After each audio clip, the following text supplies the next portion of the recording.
오늘 3월 16일 화요일 오늘 말씀 함께 보겠습니다. 마태복음 23장 25절에서 39절 말씀입니다. 어제 일곱 개의 화 중에 네 가지를 저희가 봤고요. 오늘 다섯 번째, 여섯 번째, 일곱 번째 그리고 이제 아직 마무리가 됩니다. 우리 함께 좀 보도록 하겠습니다. 오늘 본문을 묵상하는데 한 장면이 좀 떠올랐습니다. 어떤 장면이냐면 방을 청소하거나 사무실을 청소하는 그 장면인데요. 제가 예전에 있었던 한국에서 선교단체에서 사역을 하고 근무를 할 때 그때 항상 연말이 되면 이제 사무실 정리정돈 상태를 이제 점검합니다. 이렇게 쭉 돌아보시는 거예요. 이제 회장님께서 돌아보시면서 이렇게 그러니까 일단 정리정돈이 영성이다라고 항상 주장을 하셨던 분이기 때문에 항상 이렇게 정리정돈 상태를 연말이기 때문에 또 새로운 해를 맞이하기 전에 이제 그 상태를 점검합니다. 쭉 다니다가 저희들 안에 이제 이렇게 소문이 있어요. 그리고 또 이야기가 있습니다. 뭐냐면 서랍 조심해라 합니다. 서랍. 왜냐하면 보통 이제 사무실의 어떤 청결 상태를 볼 때 이렇게 눈으로만 확인하지 않습니까? 이렇게 먼지를 이렇게 찍어본다든가 그런 건 아니고요. 불시에 어디를 보시냐면 서랍을 하나 툭 열어보시는 거예요. 모르겠습니다. 미국에서는 굉장히 이것이 개인의 서랍을 열어보는 게 어떤지 모르겠지만 한국적인 정서에서는 그게 그 당시엔 가능했거든요. 그래서 서랍을 하나 툭 열어보는 거예요. 그러니까 서랍이 엉망이면 뭐라고 한 소리를 하셨어요. 그리고 또 어딜 보냐면 화장실입니다. 사무실은 깨끗하게 해놨는데 같이 함께 쓰는 화장실을 딱 들어가 보시는 거예요. 그래서 그 가정의 그 어떤 청결 상태의 가장 핵심적인 자리가 어딘지 알아? 항상 그 얘기를 하셨어요. 그 집에 가서 눈에 보이는데 볼 필요 없대요. 어디요? 화장실. 화장실을 가보면 알 수 있다라고 합니다. 그 장면이 떠오르더라고요. 실은 예전에 저도 청소할 때, 저희 어머니나 이렇게 청소할 때 눈에 보이는 것을 여기다 후닥닥 치운 적이 있습니다. 근데 실제로 어머니가 이제 서랍이나 책상 서랍을 딱 옷장 서랍이나 열어보면 한마디 합니다. 뭐라고 하시죠? 이게 청소한 거냐? 라고 이야기를 보통 하십니다. 이게 청소한 거냐. 그리고 보통 어떻게 합니까? 보통 다시 청소를 하죠. 서랍 내부를 정리하기 시작하고 옷장 내부를 하나하나 정리하기 시작합니다. 옷장을 딱 널었는데 그냥 빨래 개지도 않은 것들이 막 수북하게 들어가 있으면 그게 청소한 거라고 할 수 없겠죠. 그래서 옷장을 열고 다시 다 빼고 하나하나 옷을 제대로 개서 그 다음에 정리를 합니다. 그러다 보니까 어떻게 돼요? 방이 정리가 되고 사무실이 정리가 되고 집안 내부가 자연스럽게 정리가 됩니다. 자, 오늘 26절 보면 이렇게 나와 있습니다. 너는 먼저 안을 깨끗하게 하라. 그리하면 겉도 깨끗하리라. 거기서 생각이 좀 계속 들었습니다. 근데 문제는요. 겉이냐 속이냐의 어떤 이분법적인 어떤 그런 겉을 먼저 할 거냐, 속을 먼저 할 거냐, 어느 게 중요하냐, 어떤 이슈는 아니고요. 둘 다 중요해요.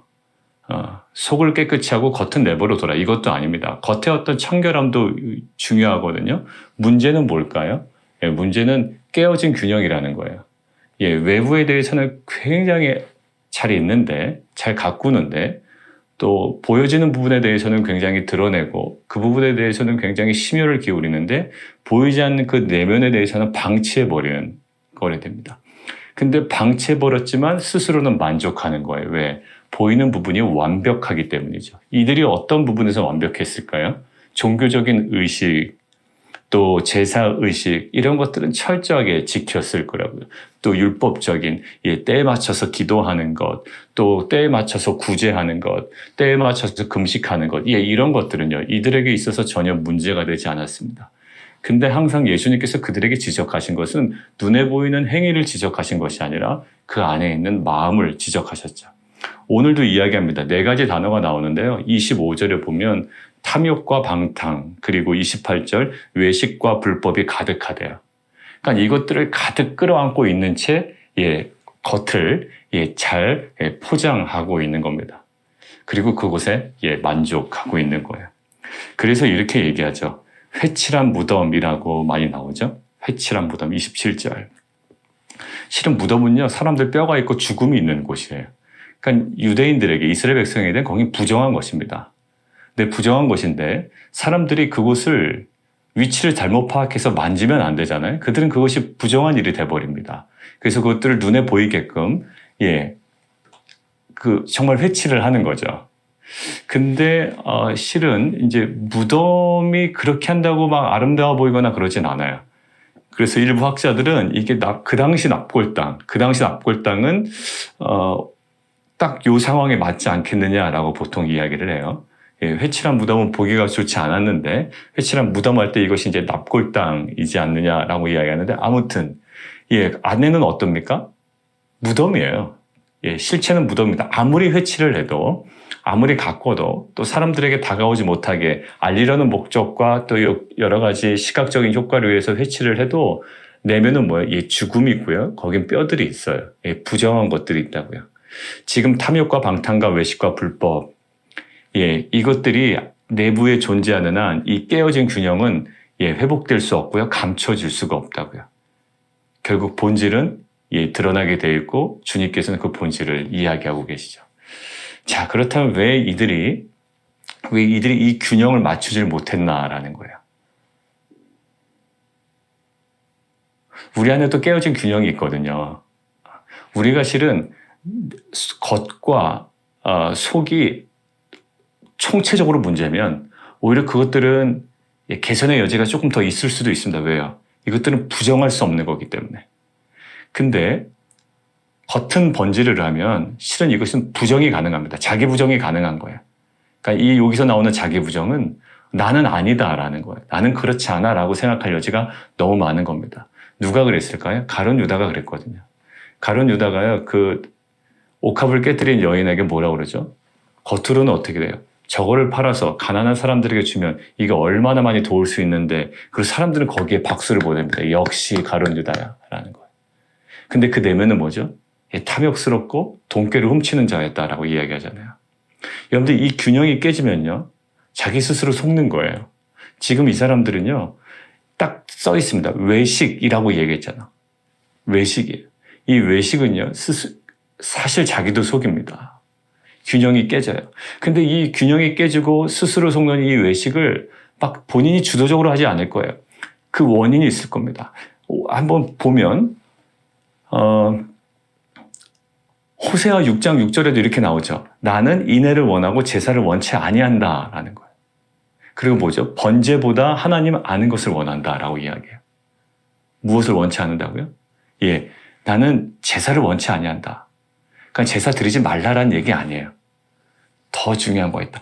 그러니까 제사라는 형식보다 무엇이 튀어나와야 돼요? 내면에 있는 그 인애, 번제보다 뭐예요? 하나님을 아는 것, 그것을 더 원한다는 거죠. 이것을 대립적으로 보지 않아요. 마치 오늘 겉과 속을 대립적인 관계로 보는 것이 아니라 하나로 봐요. 균형을 가질 것을 얘기해요. 너희가 제사를 드리니? 그리고 번제를 드려? 그러면 그에 걸맞는 균형이 있어야 돼. 뭐라고요? 인애, 자비, 그 다음에 그 하나님을 아는 것, 이것이 동시에 가야죠. 우리는 로봇가 아니고요. 하나님은 우리가 어떤 제도권에 있다고 해서 그 형식 때문에 우리를 인정하시거나 또 그것들로 평가하시는 분이 아니에요. 내가 주일 예배에 나왔다보다 주일 예배에 나와서 드리는 상하고 통해하는 심령을 받으시는 거예요. 하나님께서 받으시는 예배는 잘 짜여진 형식이 아니라, 안정호 집사님, 우리 이제 주일 아침에 이제 찬양팀들과 함께 기도하고 있는데, 그 어떠한 화려한 형식보다 정말 하나님을 만나기를 원합니다라고 이제 기도 인도를 하셨어요. 맞아요. 딱 들어맞는 얘기예요. 그리고 우리가 그렇게 하기를 원하고 있다고요. 자, 지금 번제, 제사, 이것의 무용론을 주장하시는 것이 아니라 이거 안에 담긴 본질에 그것이 균형이 맞아야 돼요. 자, 그래서 그 사울 왕 보셨죠? 사울 왕이 어땠냐면 그는 제사를 막 드려야 되는 제사장이 없는 겁니다. 그래서 어떻게 하죠? 본인이 제사를 직접 드려요. 본인이 제사를 직접 드려요. 그런데 제사장이 뒤늦게 나타납니다. 그것에 대해서 한번 딱 찍혀요. 두 번째, 그 전쟁에서 그것들을 취하지 말라라고 하잖아요. 아간 이야기도 했지만, 근데 그것들을 취합니다. 그래서 선지자가, 그 제사장이 이야기하는 거예요. 그거 왜 취했습니까? 근데 뭐라고 얘기하죠? 이것 가지고 하나님께 제사 드리려고 했습니다. 좋은 것을 하나님께 드리려고 그랬습니다. 근데 하나님 그거 취하지 말라라고 하셨거든요. 그때 어떤 이야기 듣죠? 순종이 제사보다 낫다라고 하는 거예요. 그래서 결국 사울은 하나님께 예배를 드린다라는 명목은 있었지만 결국 하나님께서 무엇을 원하시죠? 순종을 원한다라는 거예요. 그러니까 제사와 순종을 분리시켜서 생각하신 게 아니고요. 정말 그 순종이 온전한 제사가 된다라고 이야기했던 거죠. 그러니까 가장 중요한 본질을 정말 하나님께서 원하셨던 겁니다. 근데 제가 이것들을 묵상하는데 저희가 2019년도 9월에 이제 레위기 묵상을 하던 부분이 이제 생각이 났어요. 그래서 이제 쭉 찾아봤더니 9월 12일 본문인데요. 레위기 16장입니다. 레위기 16장에 어떤 메시지가 있냐면 대속죄일이에요. 1년에 한 번 이스라엘 전 백성들의 죄를 속죄하는 날입니다. 이때 자세하게 이러한 방법과 절차와 형식을 가지고 대제사장은 그 성소에 들어와야 되고 뭐 어떠한 방법들을 이야기를 해요. 자, 그런데 눈에 들어오는 게 그때 당시에 뭐가 있었냐면 16장 29절에 그 전에 이런 것을 그 아론은 세마포 옷을 벗어서 거기서 두고 몸을 씻고 자기 번제와 백성의 번제를 드리고 여러 가지 좀 절차들이 있거든요. 그러다가 29절에 너희는 영원히 이 규례를 지킬지라. 그리고 일곱째 달 그 달 10일에 이렇게 해요. 너희는 스스로 괴롭게 하고 아무 일도 하지 말되 본토이든지 너희 중에 거류하는 거민이든지 그리하라. 그러니까 결국 제사장에게 요구되는 대제사장에게 요구되는 그냥 굉장히 규례와 절차와 방법이 있지만 지금 너희는 스스로 괴롭게 해라 라는 것은 그때 뭐라고 그랬냐면 금식과 관련됐고 회개와 관련됐다라고 얘기했어요. 근데 그때 이렇게 저희가 나눴습니다. 대속죄일, 죄를 속죄하기 위해서 필요한 것이 뭐였냐면 대제사장의 그러한 하나님께서 원하시는 절차와 방법이 반드시 필요해요. 그렇지만 하나님께서 지금 무엇을 요구하시냐면 그 죄를 속죄하기 위해 대제사장이 아무리 감동적인 의식을 수행했다 하더라도 그것으로는 어떻게 되다? 불충분하다라는 거예요. 대제사장의 완벽한 절차와 방법을 통해서 제사를 드려도 무엇이 필요하다? 형식이 아무리 완벽해도 이 의식이 정말 효력이 있는 것이 되려면 민족 전체, 곧 이스라엘 백성과 거류민까지 모두 내면의 참된 회개를 보여줘야 된다라는 거예요. 그러니까 백성들은 회개할 마음 전혀 없는데 대제사장이 아무리 형식과 그 절차에 맞춰서 완벽하게 제사를 드렸다 하더라도 그거 소용없다라는 거예요. 그래서 백성들에게 무엇을 요구했죠? 대제사장은 대제사장 나름대로 드러나는 그 형식과 절차 속에 온전히 드려야 되고 너희들은 어떻게 하라? 너희는 스스로 괴롭게 해라. 이것은 통회하는 마음, 회개하는 마음, 돌이키는 마음, 금식 이런 거죠. 그러다가 연결되는 게 뭐였냐면 결국 하나님께서 원하시는 예배 뭐라고요? 아까도 얘기했지만 상하고 통회하는 심령이지 잘 짜여진 예배가 아니었다고요. 잘 짜여진 예배도 매우 중요합니다. 그러나 그것으로는 불충분하고 가장 본질은 뭐라고요? 우리가 처음에 얘기했듯이 가장 본질은 상하고 통회하는 심령이에요. 나는 무능합니다. 나는 연약하고 나는 죄인입니다라는 것이 빠져버리면 누락돼 버리면 예배가 너무 드라이해지고요. 오히려 예배드리는 자가 더 자신만만해지죠. 그래서 여러분들 세리 기도 아시죠? 세리 기도는 이렇게 얘기합니다. 감히 눈을 들어 하늘을 우러보지 못하고 가슴을 치며 이렇게 얘기합니다. 불쌍히 여겨서서 죄인입니다. 근데 주님께서 그 기도를 들으신다라는 거예요. 그런데 바리새인은 따로 서서 뭐라고 얘기하죠? 나는 토색, 불의, 간음하는 자들 같지 아니하고 세리와도 같지 아니하음을 감사합니다. 나는 2번씩 금식하고 소득의 11조를 드립니다. 라고 뭘 드러내요? 형식적인 것들을 다 드러내요. 근데 주님께서 어떠한 기도요? 감히 눈을 들어 하늘을 우러러보지 못하고 가슴을 치며 불쌍히 여겨서 죄인입니다라는 기도를 들으신다고요. 정말 하나님께서 원하시는 것은 뭘까요? 정말 하나님께서 원하시는 그 지점과 우리의 중심은 뭘까요? 정말 원하시는 것들은 그 예배에 통회하고 상한 심령이었어요. 오늘도 마찬가지입니다. 결국 예, 겉은 깨끗이 하고요. 완벽한 제사의식과 종교의식에 예, 거의 완벽에 가까운 어떤 행동을 할 거라고요. 그러나 오늘 주님께서는 말씀하시죠. 탐욕과 방탕과 외식과 불법이 가득하도다. 사랑하는 성도 여러분들, 우리 가운데 매 주일 예배 드리고 또 매일 이렇게 새벽에 우리가 함께 말씀을 묵상하고요. 또 9시에 기도회를 하고 또 큐티 나눔도 하고 또 이제 성경 공부도 시작이 됩니다. 그 자체로도 참 감사해요. 그러나 그것이 필요 없다라는 것이 아니라 그 안에 우리가 온전히 드러내야 되고 그 안에 채워져야 되는 것들이 있죠. 예, 우리의 정말 가난하고 예배 때 상하고 통회하는 심령과 또 우리 안에 아직까지 해결되지 아니하는 그 탐욕과 방탕과 외식과 불법을 정말 하나님 여전히 저는 죄인입니다. 오늘 뒷부분에 나타나는 것처럼 나는 괜찮습니다. 조상 때 있었다면 나는 그러지 않았을 텐데 라는 것이 아니라 어떤 그 모습과 또 선지자들의 죽음과 또 우리 주변에 있는 사건과 사고들을 통하여 그 안에 연결되어 있는 아직까지도 내 안에 감춰져 있지만 동일하게 지금 움직이고 있는 꿈틀거리고 있는 그런 욕망들을 고백하고 저는 아직까지 연약합니다. 아직까지도 흔들리고 부족한 자입니다. 은혜를 간구하는 귀한 공동체가 되었으면 좋겠습니다. 자, 그래서 아까 청소해라 라고 할 때 청소의 본질은 서랍부터 해서 차근차근히 해나갈 때 외적으로 드러난 결과가 우리 가운데 드러나야 되는 거예요. 근데 모든 외부적에 있는 것은 안으로 다 때려넣고 그것들은 은폐하고 엄폐하고 감춰놓은 채 겉에 사무실 책상만 깨끗한 거죠. 속은 어떻게 될까요?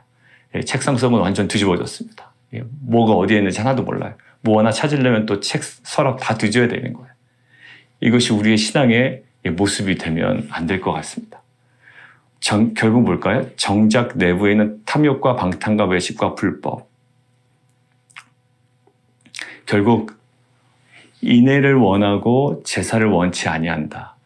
그리고 번제보다 하나님 아는 것을 원한다 라고 했던 그 주님께서 맞추시려고 했던 또 우리에게 요구하셨던 그러한 영적인 그 균형이 우리 어떤 예배라는 형식에서 무엇이 드러나야 될까요? 하나님을 온전히 경외하는 것, 경배하는 것. 그리고 우리의 상한 심령, 통회하고 상한 심령. 정말 하나님께서 원하시는 예배, 그러한 기도, 그것들은 정말 우리가 죄인입니다라는 그 고백, 또 우리의 철저한 그 회개, 그리고 우리의 무능력에 대한 주님께 대한 또한 우리의 모든 간구, 이 모든 것들이 그 예배에 드러나야 될 우리의 진정한 모습인 줄 믿습니다. 정말 때에 맞춰서 기도하고 구제하고 금식하고 했던 그들의 완벽했던 그런 종교적인 의식과 행동 속에 감춰진 것들이 있죠. 오늘 우리가 우리의 삶 가운데 우리의 그 완벽해 보이는 외형적인 삶 속에 감추어지고 또 아직 우리 안에 해결되지 아니한 아직 하나님의 뜻에 합당하지 아니하지만 외형적으로 만족했던 우리의 삶을 다시 한번 돌아보는 귀한 하루가 되었으면 좋겠습니다. 오늘 그 하나님께서 무엇을 원하시는가라는 문제에 있어서 해결이 안 된 이 외식하는 서기관과 바리새인들의 모습이었는데 맨 마지막에 보면 37절이에요. 예루살렘아 예루살렘아 선지자들을 죽이고 내게 파송된 자들을 돌로 치는 자여 암탉이 그 새끼를 날개 아래에 모음같이 내가 내 자녀를 모으려 한 일이 몇 번이더냐. 그러나 너희가 원하지 아니하였도다. 자, 하나님의 원함과 이 사람들의 원치 않음이 대립되고 있어요. 하나님이 정작 무엇을 원하시는지, 긍휼을 원하시는지, 자비를 원하시는지, 인애를 원하시는지, 그리고 하나님 아는 것을 원하시는지, 정작 하나님 원하시는 것이 있는데, 그런데 이 지금 38절에 보면 37절은 그러나 너희가 그것들을 원하지 아니하였노라 라고 되어 있습니다. 그래서 결국 38절과 39절은 뭐죠? 되돌릴 수 없는 그 심판의 모습에 관해서 지금 이야기하고 있어요. 정말 주님이 원하시는 것이 뭘까요? 그리고 우리가 지금 막 달려나가고 있고 열정적으로 몰입하고 우리가 집중하고 우리가 최선을 다하고 있는 그 모든 것들이 정말 하나님께서 원하시는 것인지, 우리에게 요구하는 것인지 우리가 다시 한번 돌아보고 확인해 봤으면 좋겠습니다. 왜냐하면 우리는 어디든지 몰입을 하고 있어요. 어디든지 집중을 하고 있고 또 어디에는가는 최선을 다하고 있을 겁니다. 근데 그것이 정작 하나님께서 원하시고 계신 것인지. 왜냐하면 이 서기관들과 바리새인들, 유대인 종교 지도자들, 또 특별히 그 유대인들, 이들이 정말 열심히 했던 것들이 있어요. 지금도 열심히 합니다. 때가 되면 기도하고 금식하고 많은 일들, 형식 안에 거하고 있습니다. 그런데 우리들도 우리 많은 형식들이 우리를 감싸고 있죠. 주일 예배라는, 또 새벽 기도회라는, 그리고 본인의 어떤 큐티라는. 그러나 정작 우리는 계속 그 내면으로 더 들어가야 돼요. 그 최근에 우리가 계속 묵상했던 그 내면화라는 거 있잖아요. 신앙의 내면화. 신앙의 실제로 내면화는요, 결국 어디랑 어느 지점과 맞닿아 있을까요? 그 하나님과의 인격적인 만남과 그분의 그 원함을 알아가는 거예요. 계속 얘기했죠. 신지식, 신인식론. 하나님을 안다라는 것은 뭘까요? 하나님은 이런 존재야 라고 하나님의 객관적인 정보가 아니라 우리를 향한 하나님의 뜻, 선한 의지를 아는 거예요. 마찬가지예요. 하나님의 뜻, 주님의 뜻, 그 뜻을 모르니 그 뜻과 상관없는 우리의 의지와 우리의 원함대로 그대로 형식 안에서 머물고 있는 겁니다. 사랑하는 성도 여러분들, 오늘 우리 가운데 이러한 신앙적 위선이 없기를 원해요. 왜냐하면 29절에 7번째 화에서 보면 이런 것들이 있습니다. 선지자들의 무덤을 만들고 의인의 비석을 꾸미며 이르되, 이것이 어떤 의미냐면 당시 유대인들에게는 오래전에 죽은 훌륭한 인물들의 무덤을 세우고 또 장식하는 일을 상당히 중요하게 생각을 했습니다. 예를 들면 헤롯은 다윗 왕의 무덤에 새로운 기념비를 세울 정도였어요. 그러니까 그것에 의미를 부여했죠. 근데 그것이 무슨 의미가 있나요? 여전히 어때요? 이들 안에는 30절, 만일 우리가 조상 때 있었더라면 우리는 그들이 선지자 피를 흘리는데 참여하지 아니하였으리라 하면서 그 행동에 참여하고 있다고요. 그리고 남들이 어떤 그 실수하고 잘못한 부분에 대해서 우리는 혀를 끌끌 차며 아유 어떻게 저런 일을 해? 라고 우리는 아니었을 거야 라고 이야기를 하지만 사실 그 모든 모습 속에서 어떤 자세를 요구하셨을까요? 그들의 실수와 또 그들의 범죄와 또 그들의 여러 가지 그 행위를 통해서 우리 안에 나타나야 되는 자세가 뭘까요? 지금 30절처럼 우리는 안 그랬을 텐데가 아니라 그 안에 담겨져 있는 그 사건 속에, 과거의 사건 속에 담겨져 있는 우리의 여전히 남아있는 그 죄성을 돌아봤으면 좋았겠죠. 그러나 우리는 안 그랬을 텐데, 우리는 전혀 안 그랬을 거야.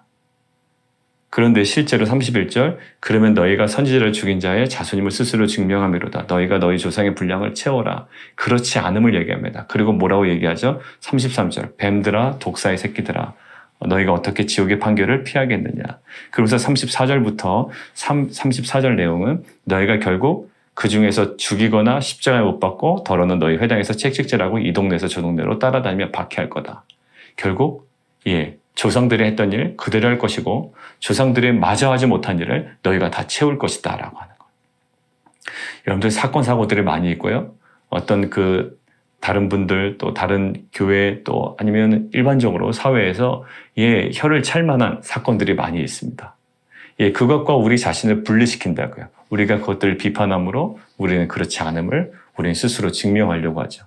그러나 그 사건을 통해서 우리를 분리시켜서 우리가 그렇지 않음을 아무리 증명하려고 해도 우리는 동일하게 그러한 죄성이 우리 가운데 있거든요. 우리 가운데 필요한 게 뭘까요? 주님께서 정말 원하시는 것은 뭘까요?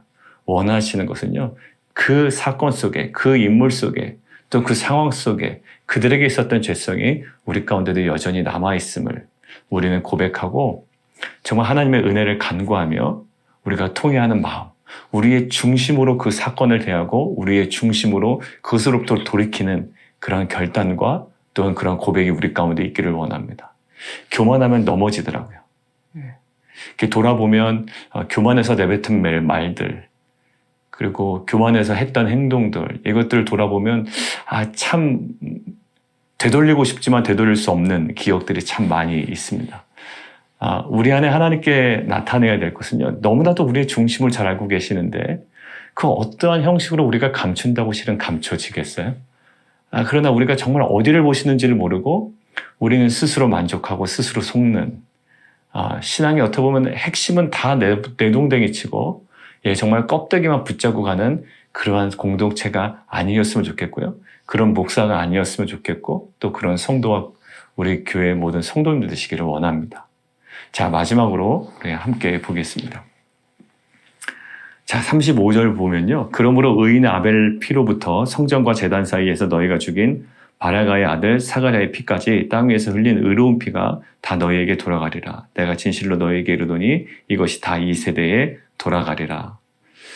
여러분, 바라가의 아들 되어 있는데 바라가의 아들, 스가랴서의 저자가 스가랴잖아요. 그 스가랴의 그 표현이 이렇게 되어 있어요. 바라가의 아들로 되어 있거든요. 근데 바라가의 아들이 스가랴는 실은 순교를 당하는 적은 성경에 나타나질 않아요. 그래서 밑에 여러분들 보시면 바라가의 아들 사가랴가 우상 숭배에 대한 하나님의 심판을 선포하다 성전 뜰에서 돌에 맞아 죽은 스가랴 선지자일 것이다. 스가랴 선지자의 아버지는 누굽니까? 여호야다이죠. 여호야다는 누구의 고모라고 그랬죠? 고모부라고 그랬죠? 요아스의 고모부라고 그랬습니다. 그 요아스의 고모가 누굽니까? 여호세바죠. 여호세바와 여호야다가 부부 아닙니까? 부부예요. 누구를 감췄어요? 조카를 감췄죠. 자신의 엄마뻘, 의붓 엄마인지 누군지는 모르겠습니다만 의붓 엄마라고 하는 사람도 있고 뭐 친엄마, 근데 의붓 엄마일 겁니다. 누구? 아달랴. 아달랴 그냥 다 죽여버리잖아요. 자기 손자까지.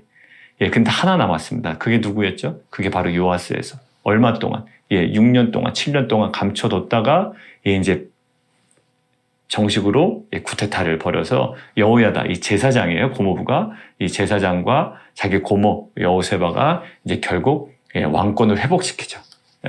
아달랴, 이세벨의 딸이었잖아요. 아달랴가 이제 어처구니 없는 일로 왕권을 잡았는데 이제 7년 만에 다시 이제 다윗의 정통 왕조로 돌아옵니다. 그게 바로 요아스예요. 어린 나이에 왕이 됐죠. 근데 요아스에게 어떤 일이 벌어졌나요? 여호야다가 사는 날에는 잘했다라고 되어 있어요. 우리가 봤잖아요. 그런데 결국 여호야다가 죽으니까, 고모부가 죽으니까, 이 정신적인 지주가 죽어버리니까, 이 정말 영적으로 그를 케어하던 이 멘토가 죽어버리니까 어떻게 돼요? 주위에 많은 유혹들과 방백들 이야기를 듣고 아주 방탕한 것에 빠져버리죠. 우상숭배에 빠져버립니다. 요아스가. 안타깝죠. 근데 그것들을 이제 이야기하는 자가 있습니다. 누굴까요? 그게 바로 여호야다의 고모부의 아들이었던 거예요. 그게 바로 스가랴입니다. 스가랴가 쓴소리를 했겠죠. 왕이시 어떻게 이런 일을 합니까? 라고 하는 거예요. 근데 이 요아스가 듣기 싫어요. 듣기 싫어서 어떻게 하죠? 듣기 싫어서 이 스가랴를 죽여버립니다. 딱 요 장면이에요. 성전 그 뜰에서. 거기서 죽여버리는 장면. 그러니까 오히려 그 하나님의 그 마음을 대변하는 이 스가랴의 입술을 막아버리고 결국 죽여버리죠. 그러니까 아벨은 뭐죠? 왜 아벨과 그러면 왜 스가랴가 나왔나?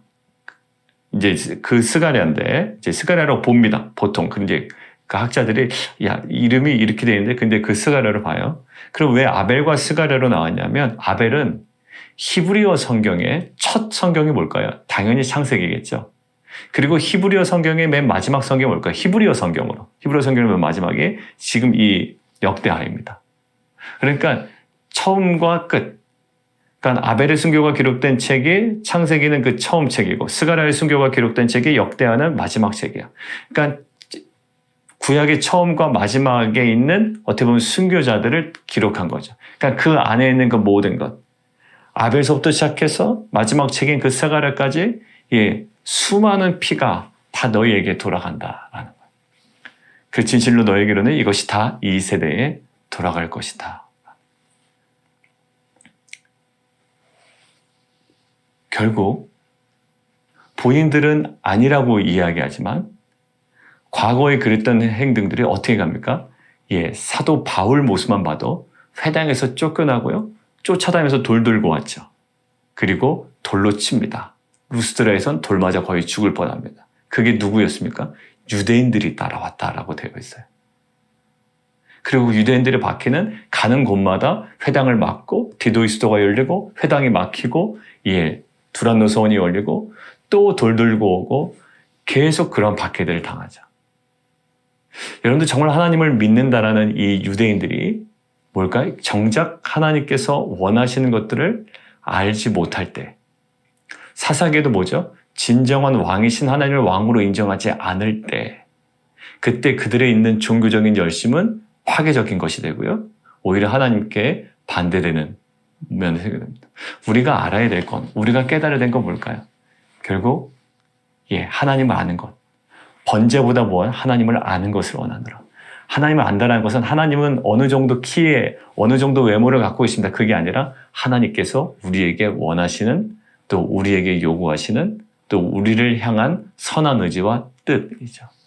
오늘 우리가 하루 동안 묵상하며 또 하루를 살아가며 여러 가지 바쁜 일정 가운데 있지만, 오늘 하나님께서 우리에게 원하시는 것이 무엇인지, 어떠한 예배보다 또 어떠한 종교적인 행위보다 정말 하나님께서 무엇을 원하시는지 그분의 임재 앞에서 저희가 잠잠하게 엎드리고 오늘 하루를 채워나가는 것이 하나님 원하시는 것들을 우리가 또 그대로 살아가는 귀한 역사가 있기를 원합니다. 우리를 오늘도 빚으시고 우리에게 호흡 주시고 또 우리에게 생명 주셔서 우리를 통해 일하기를 원하시는 것들이 있잖아요. 근데 우리는 그것들을 알지 못하고 분노하고 교만하고 때로는 우리의 그 욕심과 그 탐욕과 또 외식과 불법으로 점철된 인생이 아니라 정말 하나님께서 우리의 생에 이루기를 원하시는 것들을 우리가 기쁨으로 받고 그것들을 영광스럽게 또 순종으로 해나가는 귀한 공동체가 되기를 원합니다. 사랑하는 성도 여러분들, 우리의 삶이 언제까지 또 이 땅에서 살아갈지는 모르죠. 그러나 이 땅에 살아가는 날 동안 정말 주님과 더욱더 친밀하고 주님을 사랑하고 알아가고 온전히 예배하고 정말 우리의 기쁨으로 순종해 나가는 귀한 공동체 되기를 원합니다. 우리 함께 기도하겠습니다. 우리 함께 기도하기를 원하는데요. 주님을 저희가 더욱더 주님을 알기를 원합니다. 왜냐하면 하나님을 너무나도 잘 안다고 생각했던 이들이 하나님께서 원하시는, 정말 하나님 원하시는 것들로부터는 너무나도 많이 떨어져 있었습니다. 번제를 드린다고 하고 또 제사를 드린다고 하고 많은 것들을 행했지만 사실 주님께서 정말 원하시는 것들로부터는 정말 멀리 떠나 있었던 이들의 모습입니다. 우리의 삶 속에 오늘 우리가 그 많은 것들을 열정적으로 감당하지만 정작 주님과의 관계 속에 주님이 원하시는 것, 또 주님이 추구하시는 것, 또 우리에게 요구하시는 것, 우리 삶을 통해 정말 드러내기 원하시는 것들을 우리가 정말 거룩한 순종으로 드러내는 귀한 공동체 될 수 있도록 인도해 주십시오. 이것도 억압적인 순종이 아니라 우리가 기쁨으로 주님의 뜻을 알아가고 또 그 안에 거하며 또 그것들을 우리가 삶으로 살아내는 그런 영광스러움이 우리 가운데 회복되게 도와주옵소서. 우리 함께 기도하며 나가도록 하겠습니다. 우리 또 함께 기도할까요? 우리 성도님들, 또 우리 선교사님, 이정우 선교사님 어제 연락이 오셨는데 이제 23차 항암이 이제 시작이 됩니다. 오늘부터 23차 항암이 시작이 됐죠. 이제 한국 시간으로 이제 35차까지 예정되어 있고요. 그게 이제 올해 11월까지예요. 결과가 나왔습니다. 22차까지 나왔는데 암은 그대로고 그러나 진전되진 않았고, 어떤 기도의 방향이 어떻게 되는지 아마 이제 좀 오실 겁니다. 그러니까 우리가 좀 그 모든 부분들을 위해서 우리가 함께 기도했으면 좋겠고, 우리 선교사님 정말 믿음 안에서 감당하도록 우리가 좀 간구했으면 좋겠고요. 그 다음에 우리 성도님들, 우리 최영순 권사님, 또 미셸 집사님, 우리 저스틴, 그리고 우리 배재환 권사님, 우리 최홍민 권사의 어머니 위해서 우리 성도님들 또 실제적인 삶 가운데 기도의 제목들이 있고요. 또 자녀들을 위해서 기도하는 우리 성도님들 계시고, 또 개인적인 직장과 또 비즈니스 위해서 기도하시는 분 계신데 정말 하나님 원하시는 것들을 좀 발견하고 또 그 안에 정말 주님께서 우리에게 허락하시는 은혜들을 저희가 기쁨으로 누리는 자들 되게 도와주시옵소서. 상황에 눌리지 아니하고 정말 그 안에 우리에게 주시는 은혜가 분명히 있는데 하나님 그 복음의 영광과 또 하나님 그 복음의 은혜를 우리가 누리게 해주십시오. 우리 함께 좀 기도해 주시고 또 저희 형님 저희 계속 진행될 항암 위해서도 계속 기도해 주시면 좋겠습니다. 우리 함께 기도하며 나가도록 하겠습니다.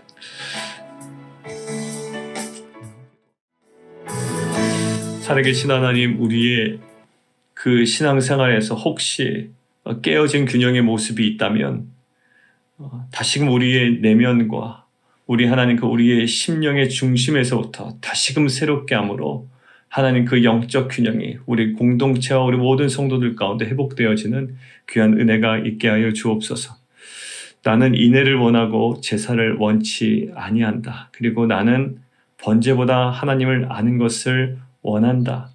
정말 인애를 원하시고 자비를 원하시고 긍휼을 원하시고 하나님을 아는 것을 원하시는 그 하나님의 그 원함과 또 우리의 바람과 열정과 소원이 정말 하나님 하나로 연결되게 도와주시고 오늘 저희가 하나님의 뜻을 간구하며 나아갈 때 주여 주님의 그 거룩한 뜻을 우리의 심령 가운데 허락하여 주셔서 우리의 그 분별력으로 하나님 그 영원한 것을 붙잡게 하여 주시고 정말 복음의 영광스러운 것들을 발견하게 하여 주시고 그래야 하나님 세상 사람들이 요구하는 삶이 아니라 정말 주님이 원하시는 삶을 우리가 정말 기쁨으로 살아갈 수 있는 귀한 하루 되게 도와주시옵소서. 하나님 화려하진 않고 많은 것들이 드러나진 않지만 정말 주님께서 정말 감찰하시고 바라보고 계시는 우리의 중심이 정말 온전히 주님께 드려지는 귀한 공동체 될 수 있도록 인도하여 주옵소서. 예수 그리스도의 이름으로 감사하며 기도드리옵나이다. 아멘.